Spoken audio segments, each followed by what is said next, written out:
10 লক্ষ টাকা যে মহরের বিনিময়ে 3 লক্ষ টাকা গহনা বাবদ বুঝিয়া প্রদান করিয়া আপনাকে বিবাহের প্রস্তাব দিয়েছে। আপনি কি উক্ত বিয়েতে রাজি আছেন? রাজি থাকলে আলহামদুলিল্লাহ বলেন।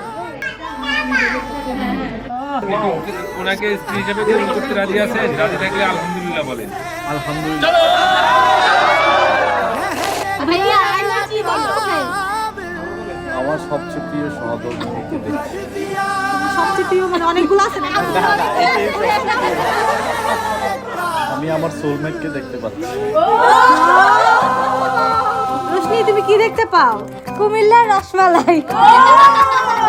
रोशनी ही रोशनी है चार सू जो चार सू इश्क है ये इश्क है इश्क है ये इश्क है तुमसे मिले तो कुछ गुनगुनी सी होने लगी है सर्दियाँ